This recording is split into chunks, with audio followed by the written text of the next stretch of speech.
The old veteran sat alone in the corner booth, his service dog resting at his feet, staring at a menu he couldn't afford. The waitress noticed his worn jacket, his trembling hands, the way he counted coins on the table. She brought him coffee and a meal he didn't order, whispering, "It's on the house, sir. Thank you for your service." 30 minutes later, the door opened. 6 Navy SEALs in civilian clothes walked in, their eyes scanning until they found him. The leader approached, stood at attention, and saluted. "Chief Dalton," he said, his voice thick with emotion. "Sir, we've been looking for you for 20 years. Where are you watching this story from? Let us know in the comments. If this journey of valor touched you, consider subscribing to Silent Veterans and help us give a voice to more incredible stories of our silent veterans. Coronado, California, a small, affluent island city connected to San Diego by a sweeping bridge. Home to Naval Base Coronado and the legendary Naval Amphibious Base where Navy SEALs train and operate. The city was a study in contrasts: million-dollar beachfront homes on one side, modest apartments in working-class neighborhoods on the other, and everywhere the invisible presence of the teams, the quiet professionals who lived among civilians but inhabited a different world. Maggie's Diner sat on Orange Avenue, 2 blocks from the beach and 5 blocks from the naval base. It was the kind of place that had been there for 40 years, unchanged and unapologetic. Red vinyl booths patched with duct tape, a long counter with chrome-rimmed stools, black and white checkered floor tiles that had seen better decades, and the perpetual smell of coffee, bacon grease, and pie. The walls were covered with photos.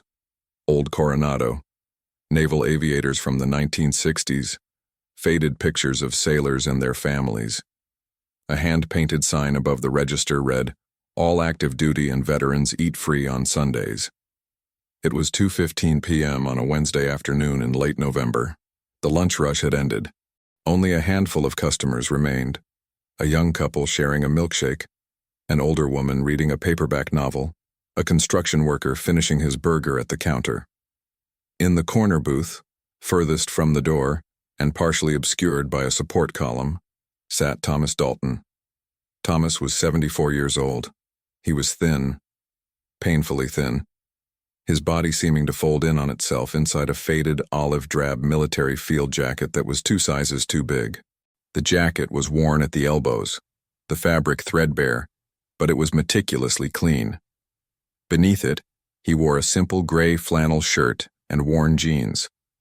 His white hair was cut military short, and his face was deeply lined, weathered like old leather. His hands, resting on the table, trembled slightly. Not from age, but from something else. Something deeper. Beside the booth, lying on the floor with his head on his paws, was Ranger, a large German shepherd with intelligent brown eyes and a red service dog vest that read, "PTSD service animal, do not pet." The dog's presence was calm, steady, a silent anchor in a world that often felt too loud and too fast for Thomas.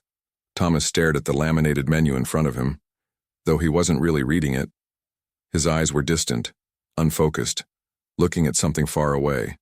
On the table sat a small pile of coins, quarters, dimes, nickels, counted and recounted multiple times. 347. That's all he had until his disability check came next week. He'd walked into the diner 20 minutes ago because it was warm inside, and because the sign said veterans eat free on Sundays. But today was Wednesday, and he was too proud to ask for charity. Behind the counter, Angela Martinez noticed him. Angela was 32 years old, a single mother of 2 working double shifts to keep a roof over their heads. She had dark hair pulled back in a ponytail, tired eyes that still managed to be kind, and the kind of smile that made people feel seen.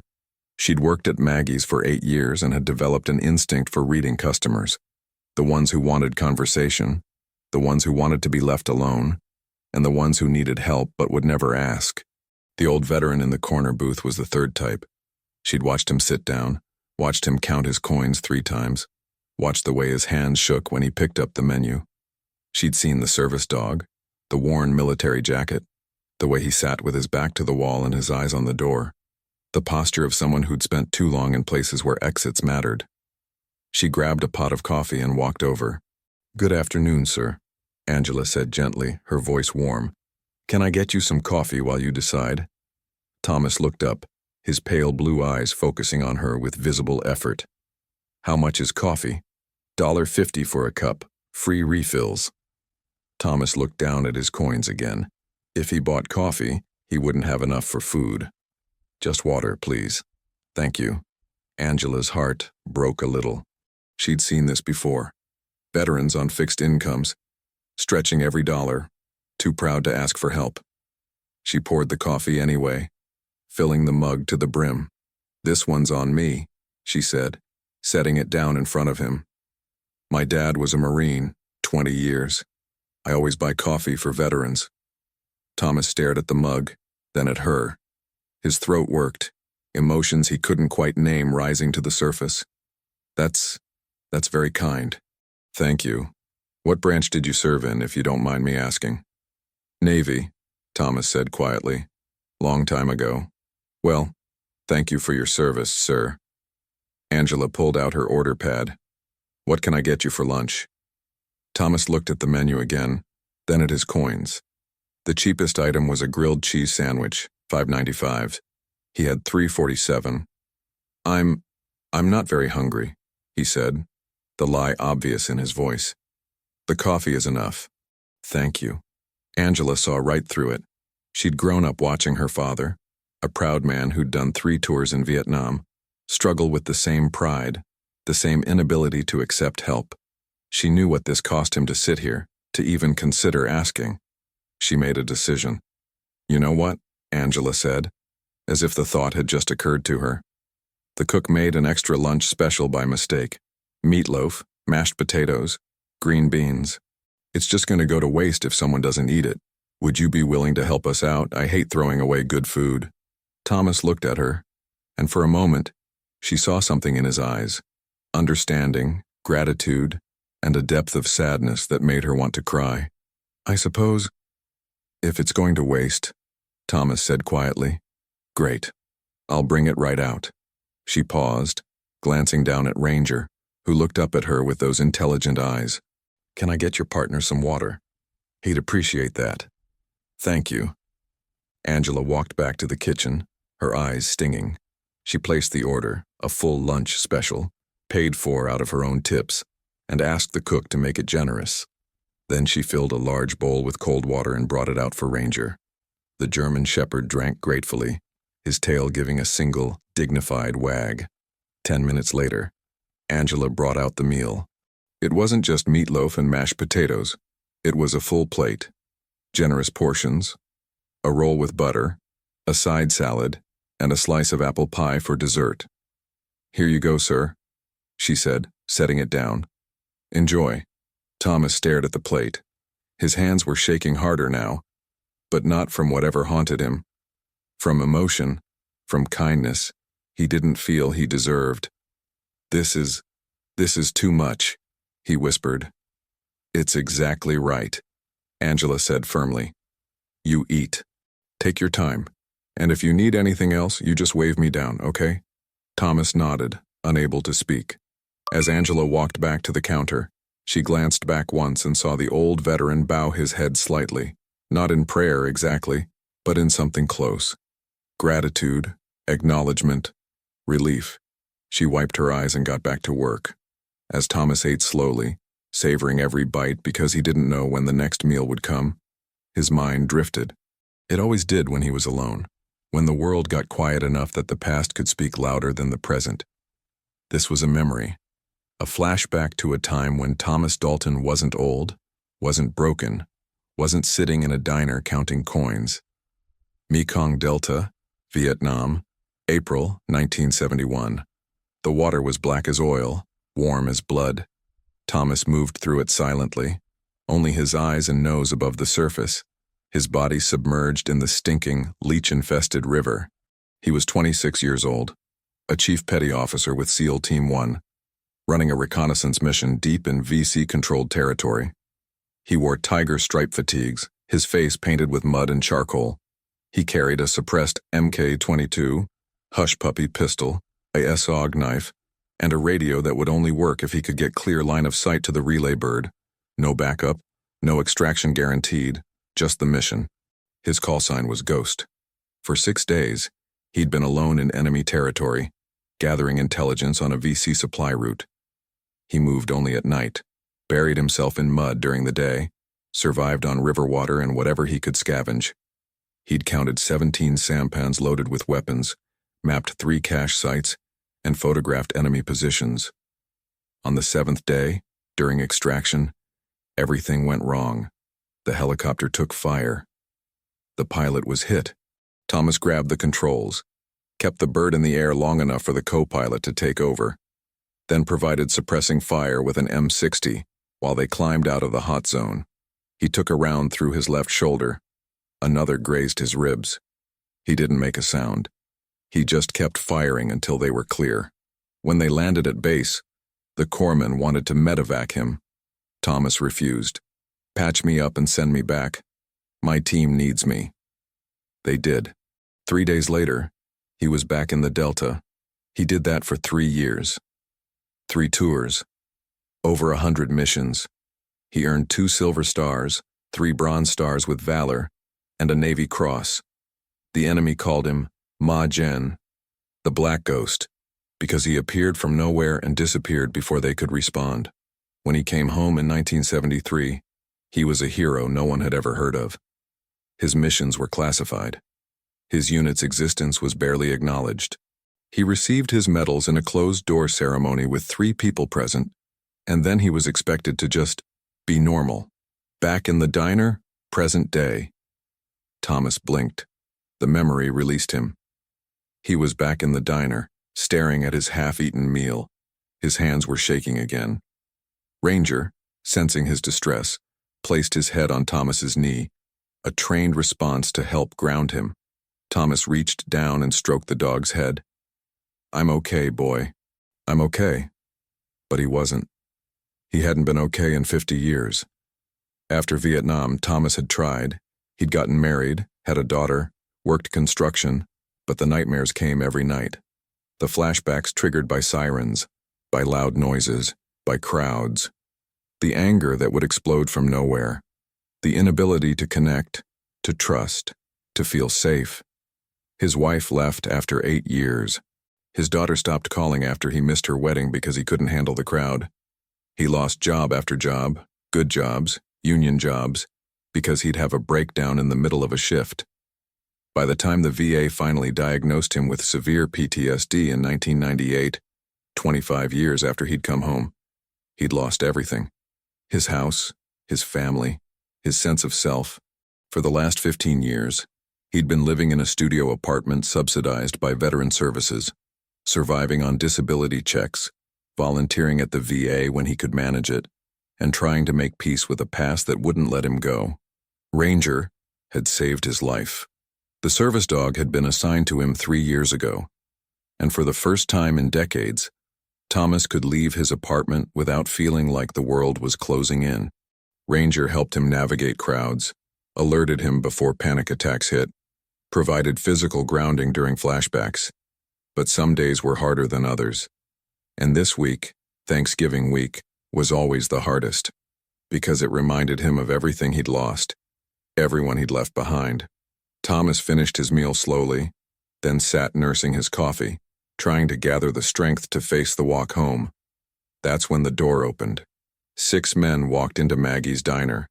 They weren't in uniform, but everything about them screamed military. They moved with a fluid, predatory grace.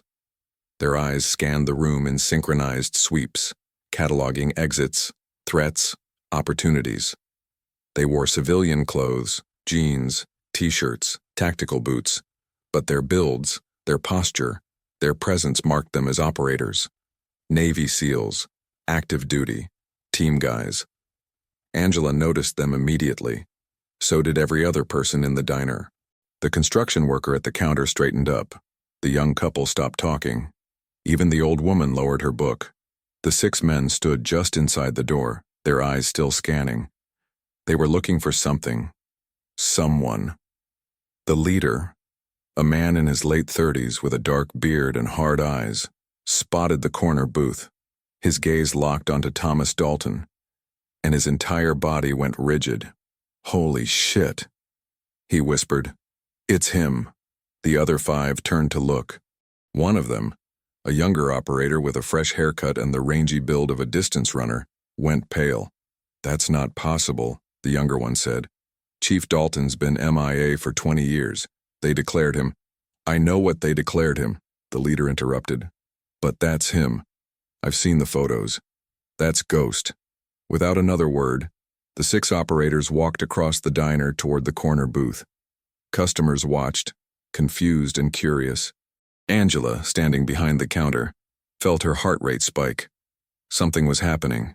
Something important. The leader reached the booth first. He stopped 3 feet away, his eyes locked on Thomas. The old veteran looked up slowly, confusion and wariness crossing his weathered face. Ranger stood, positioning himself between Thomas and the strangers, a low growl rumbling in his chest. Easy, boy, the leader said softly to the dog. Then he looked at Thomas. Sir, may I ask your name? Thomas's voice was quiet, hesitant. Thomas Dalton. The leader's jaw tightened.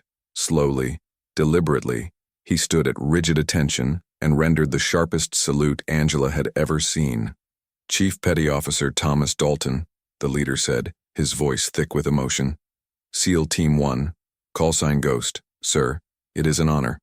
Thomas stared at him, his mind struggling to process what was happening. Who are you? Lieutenant Commander Jake Morrison, SEAL Team 7, sir. We've been looking for you for 20 years. The diner had gone completely silent. Every customer, every employee, was watching the scene unfold. Angela stood frozen behind the counter, her hand over her mouth.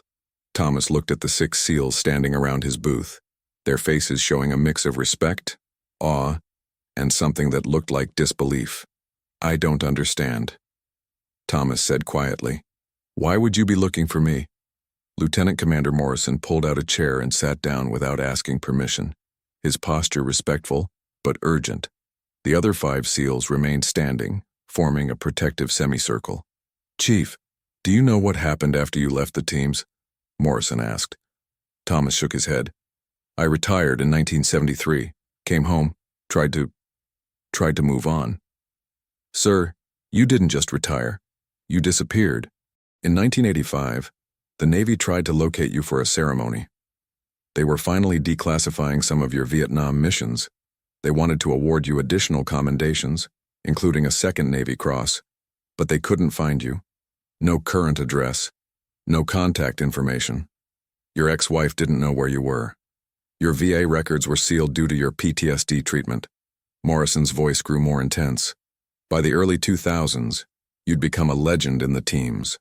Ghost, the SEAL who ran 100 solo missions in Vietnam and came home without a scratch. Training instructors used your missions as case studies. Your tactics are still taught at Bud S, but no one knew where you were. Some people thought you were dead. Some thought you'd gone off-grid intentionally. You became a myth.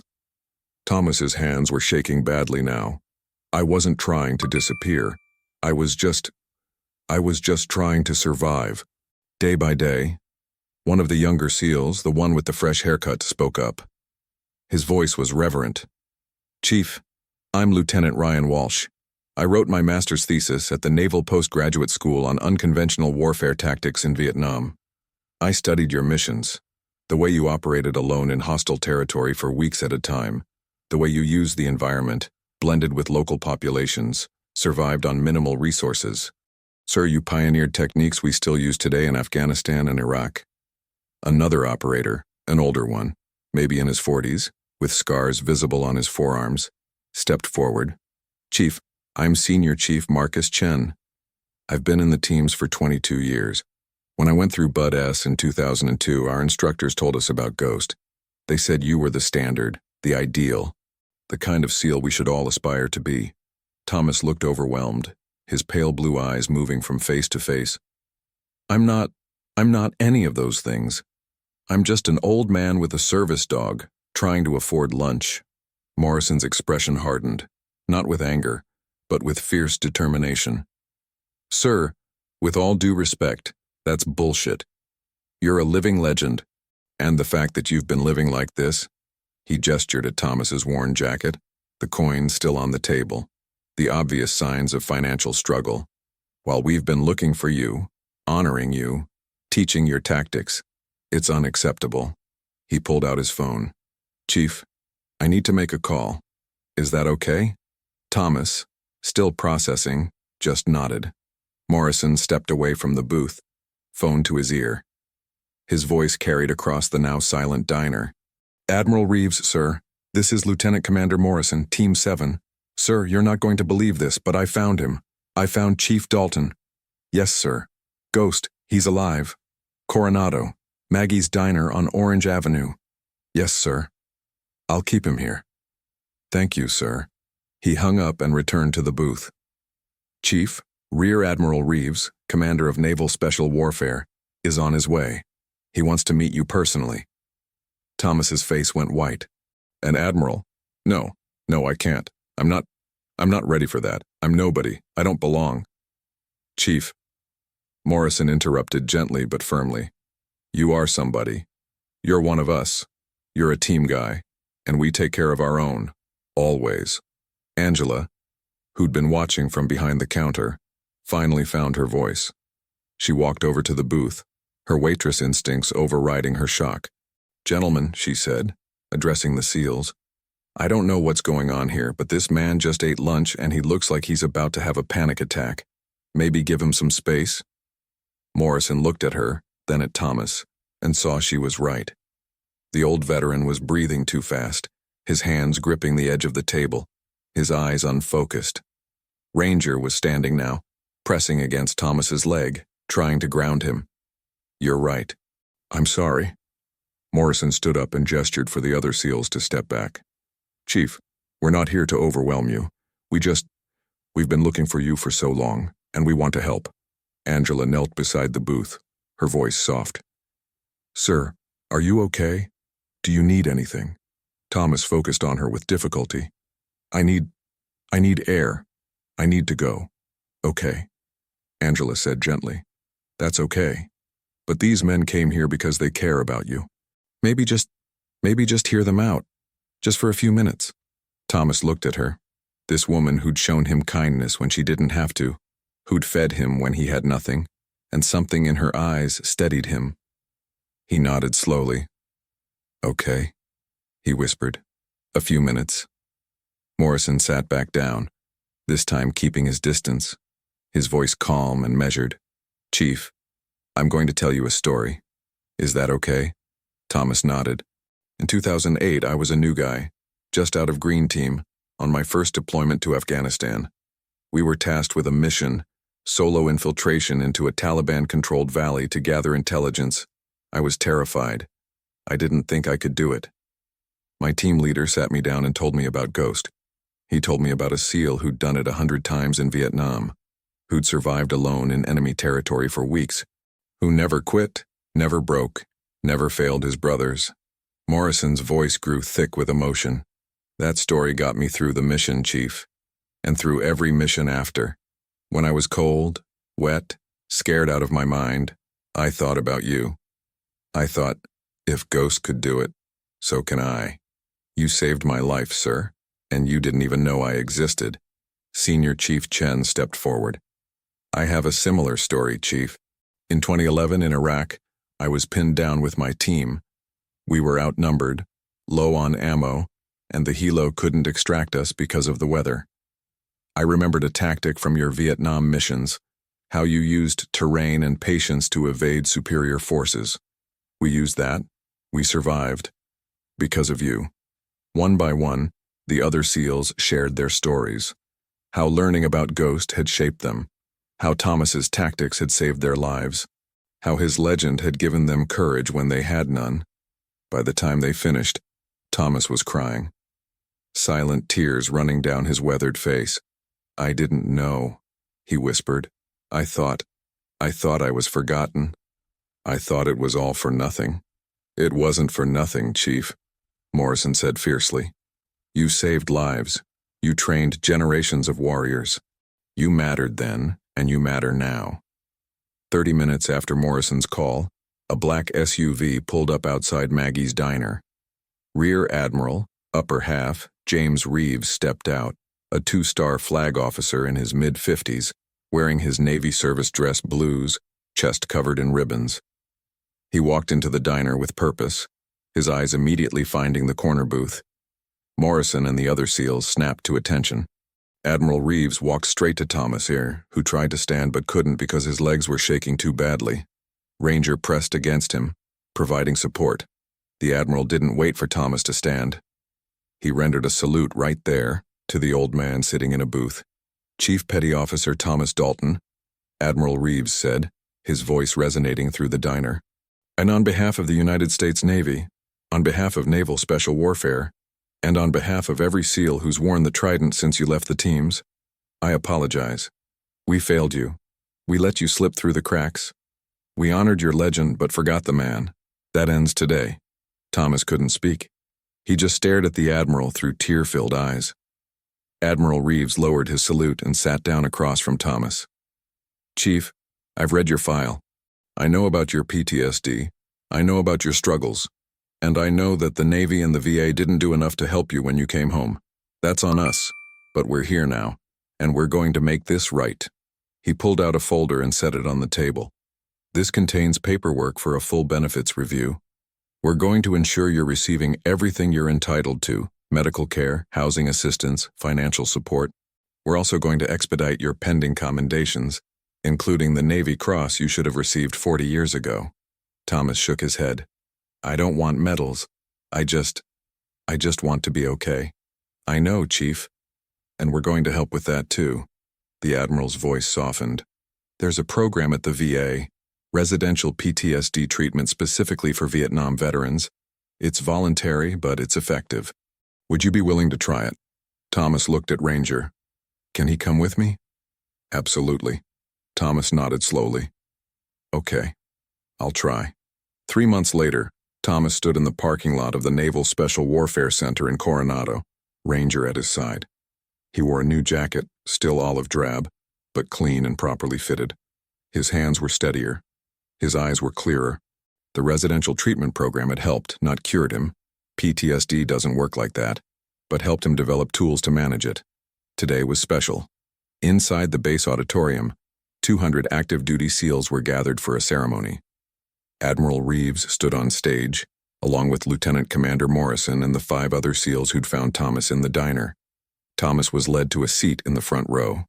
He felt out of place, overwhelmed, but Morrison sat beside him and squeezed his shoulder. "You belong here, Chief. Trust me." Admiral Reeves stepped to the microphone.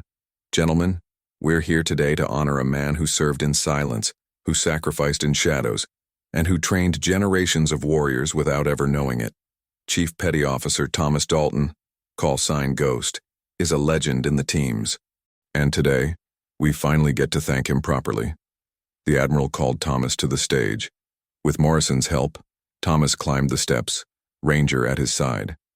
Admiral Reeves opened a presentation case containing a Navy Cross, the second highest military decoration as awarded for extraordinary heroism. "Chief Dalton, for your actions in Vietnam, for your courage, your sacrifice, and your unwavering dedication to your brothers, it is my honor to present you with the Navy Cross." He pinned the medal to Thomas's jacket. The auditorium erupted in applause, not polite applause, but thunderous, standing ovation applause that shook the walls. Thomas stood there, tears streaming down his face, overwhelmed by the recognition he'd never thought he'd receive. 6 months later, Thomas moved into a veteran housing complex on base. A small apartment, but clean, safe, and surrounded by people who understood. He volunteered at the SEAL Training Center twice a week, sharing his knowledge with new operators. He attended therapy regularly. He reconnected with his daughter, who came to visit with his grandchildren. And every Wednesday at 2:15 p.m., he went to Maggie's diner. Angela always saved his corner booth. She always brought him coffee without asking, and they always talked about her kids and about his week, about nothing and everything. One Wednesday, as she refilled his coffee, she said, "You know, I've been thinking about that day those SEALs walked in. I still can't believe I was just trying to give you lunch and I ended up being part of whatever that was." Thomas smiled, a real smile, the kind that reached his eyes. "You gave me more than lunch, Angela." You gave me dignity. You saw me when I felt invisible. That's why I was still here when they found me. If you hadn't shown me kindness, I would have left before they arrived. You saved my life. Angela's eyes filled with tears. You're giving me too much credit. No, Thomas said gently. I'm giving you exactly the right amount. Heroes walk among us every day. Some wear uniforms, some wear aprons, some carry medals, some carry trauma, but all of them matter. If you see someone struggling, veteran or not, show them kindness. Buy them coffee. Give them a meal. See them as human. You might save a life. You might change everything. Never underestimate the power of compassion.